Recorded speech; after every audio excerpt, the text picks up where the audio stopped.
truck broken. What? He said that your truck is broken. No, the truck broken. The truck broken.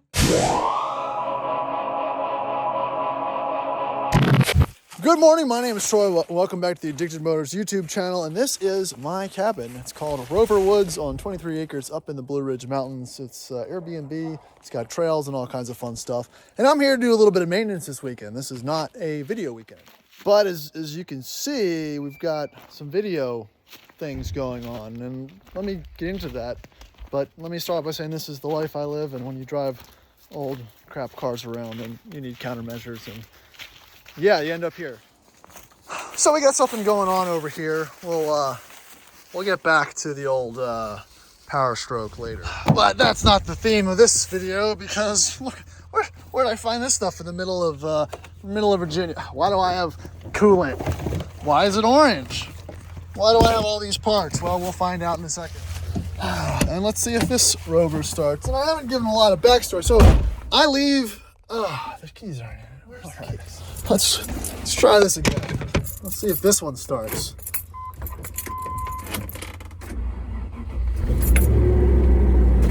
D1, guys. D1 for the win. So what happened? Why am I here? Why have I somehow, I'm on my third vehicle of this trip. So had to come up here, had to stay in the deck. Cindy drove the L322 Supercharge. I drove the truck, so I had to bring up all the power washing gear and all that stuff. No issues, got here fine. Last night, went to go get dinner. On the way back, going up Wintergreen Mountain, I get a check coolant level. I'm like, silly Land Rover. I know I just replaced that sensor, but don't tell me how to live my life. So 2 minutes later, pulled into the driveway, switching into low range, smoke emitting from the hood, which just happened in my X5. Every time I've driven in the past with more than 2 people in the car, I have had smoke pour out of my hood, which is not good. Open up the hood and I see coolant everywhere. So apparently the car was correct in telling me there was a problem. And I'll go show you right now what the issue was. And it's something that if you own one of these trucks, you should check out, because it could be catastrophic and cause, well, engine failure. This didn't want to start. Too cold this morning. I forgot to plug it in, so that's warming up. This is warming up. That's out of gas. It's all bad. But actually, here's the problem when you don't buy Motorcraft stuff. This is my glow plug relay. That's could have been part of the problem.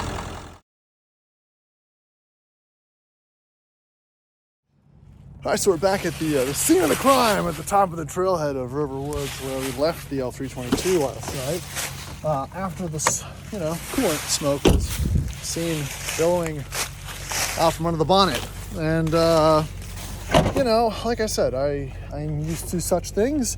It is unfortunate, but I knew that most of the lines, coolant lines, are newer. Same with the hose under the supercharger, so hopefully it couldn't have been anything catastrophic. And here's what we found. Pulled that off, and saw coolant's kind of spurting from this general area, and found the culprit.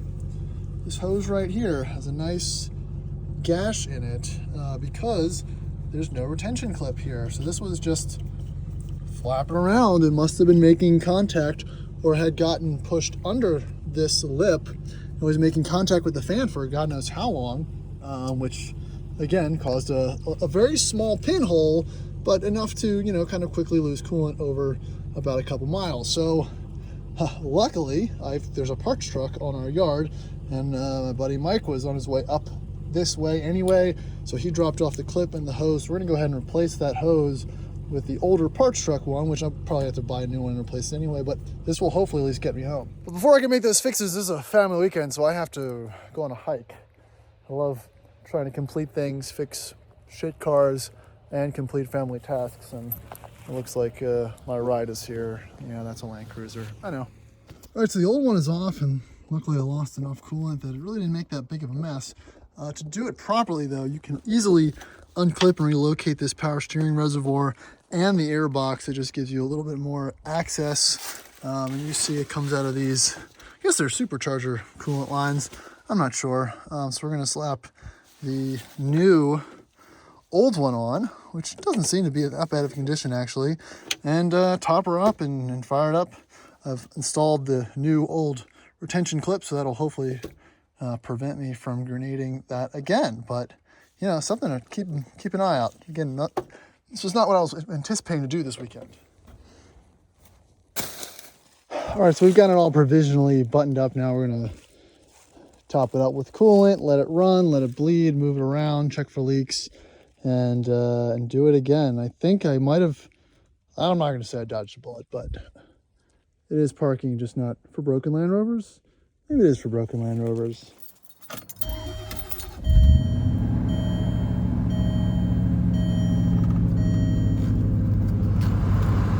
That heat on.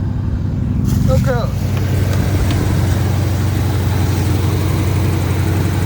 All right, so we're gonna let that circulate and suck down and cross our fingers we didn't screw this up. As we have the heat on, we got the bleeder crack, waiting for the thermostat to open up to suck the rest of that coolant in. We're just living that life on the side of the road with my Land Rover. It's good times, good days. That's what we like to do. But this bleeding process is critical. You don't want to mess it up. Kind of finicky sometimes. Sometimes it's easy, sometimes it's finicky. So we'll see. I want that thermostat to open up. I got the heat on to circulate through the heater core so I get my right temperature, but I should be good. So it took a second, but I'm getting the check coolant level again because the thermostat just opened up and just sucked most of it down. So I gotta get to this level ground and then fill her up again. Good times. So thermostat must have opened up, heat came on. I got the low coolant temperature, low coolant sensor warning. Bottle was empty, I just topped it back up, put the cap back on, open the bleeder again, try to get any last air out of it, and hopefully that should be it. I've got the gap tool plugged in. I can't read live values for temperature. I know obviously the temp gauge on this is a complete dummy gauge. I don't really trust that. I like to monitor temperatures when I do any type of coolant work, but I don't know, I just can't find the menu. So yeah, heat's on, everything is good in here. System's not leaking, so I just want to finish that final bleed and we'll be good to go, I think. We should be good to go. Now I gotta fix the truck. I haven't even got to the truck yet. All right, one more top off after going up the hill, so we've got good circulation. It's what you want to see. And yeah, I might take a little bit more every time I drive it. It wants a little more, but I think that is that's pretty normal. So the only way to test out this hopefully bled system is I'll take the L322 up the hill. Let's get that rear locker going. I'm in rock crawl mode. I've never actually taken this up the off-road hill here. It's always kind of been too wet. Kind of reserved that for the disco. And I've got 40 PSI in these tires. Yeah, I'm just gonna go for it. Where's the trail at? Right here? Sure.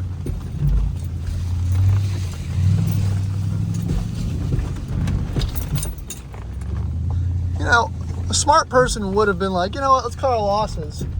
Let's, you almost blew up 2 trucks. Let's not, oh. That tree fell down. That's, oh, well, I can go this way. Well, just cut your losses. Don't wreck another truck. But, I don't know. I want to hear it. I want to let her eat a little bit. Even with 40 PSI in the tires. L322 don't care.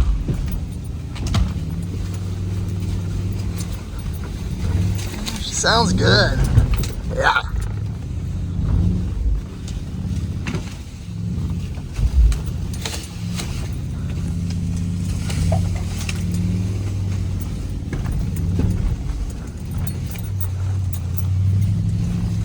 I don't have an extended height, but I do this time because I can't see. I don't remember where all the rocks are.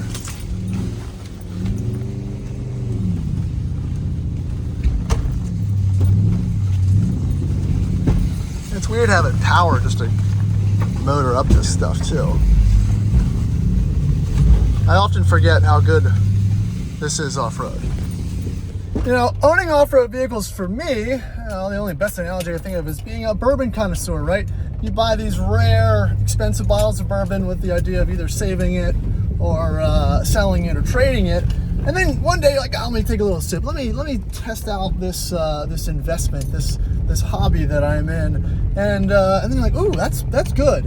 And then you're like, you know what? Fuck it, I'm gonna drink the whole bottle. It's kind of what it's like owning a track car or one of these off-road cars. You're like, I don't want to wreck it, but then you realize you bought it to drive, and that's the whole purpose of its existence. So you just kind of go out and send it, and that's healthy. That's how it should be.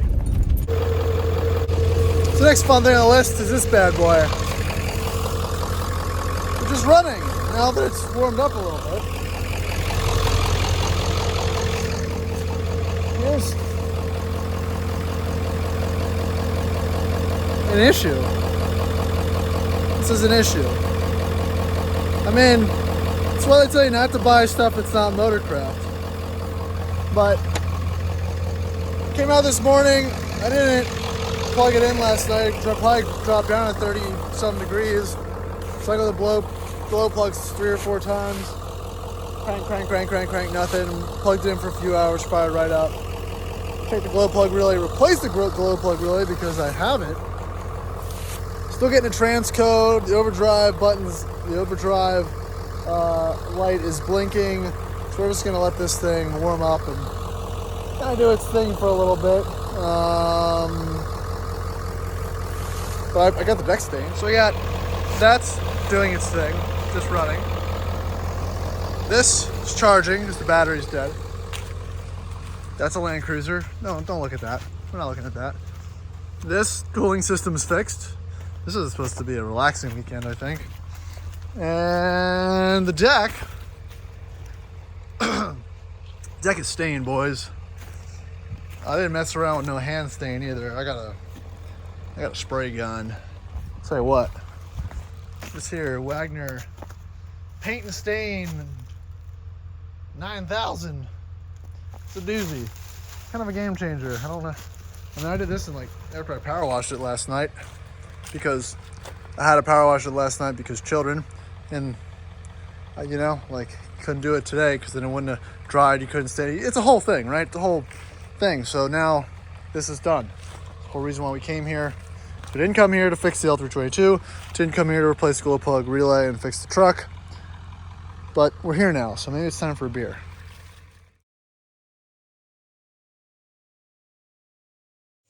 Over duck.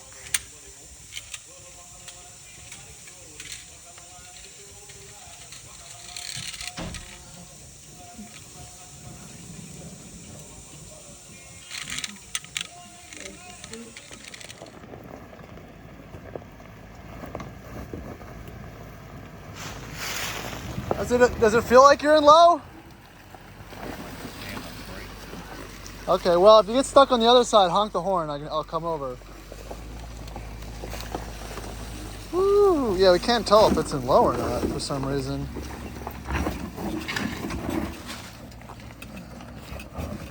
That trailer's definitely gonna push him.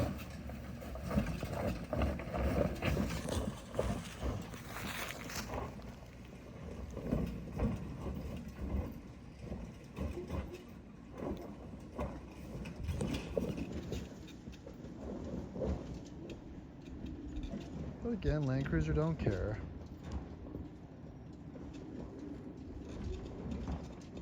Pretty good though. And here goes the rest of the crew. Hopefully they make it. So it's me, him, broken, kind of broken, a little bit broken, dirty. Oh man, I thought we were gonna take the D1 home.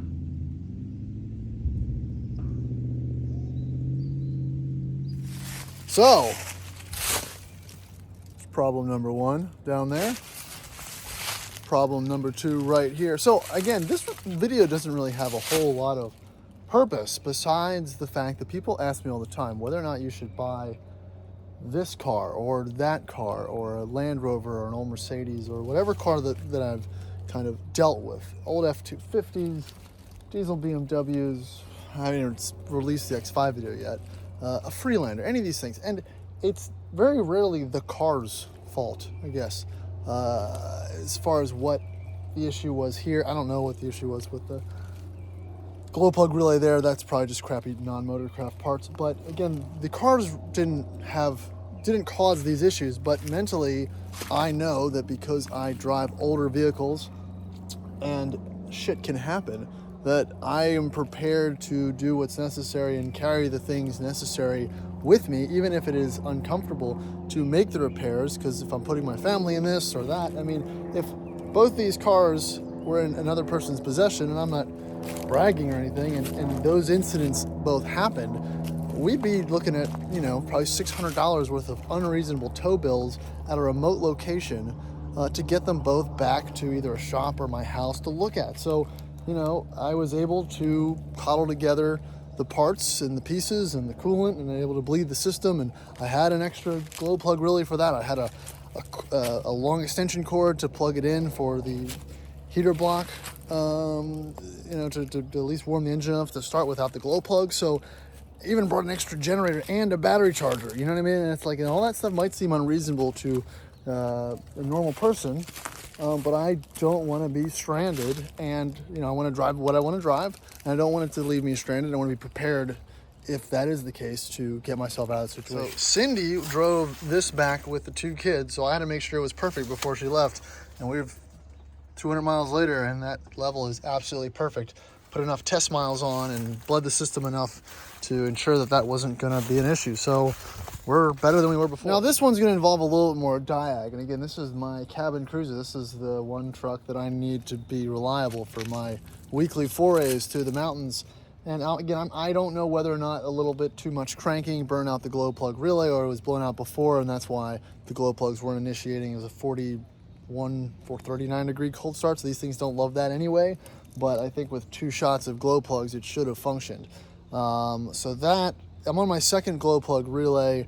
It's not the one that burned up was not a motorcraft. The one I put in is not a motorcraft, so I'll have to go find a gray, or sorry, it's a maroonish motorcraft one. It's a little bit more expensive, and they never have them in stock, but I guess I need to do that. But again, I kind of stayed on top of it. I had the tools to swap it out. I even had something to take off the little engine cover, and that's why I usually don't run engine covers in my trucks, because I don't want that to be the gating factor why I can't get to what I need to fix. So, you know, little things like that.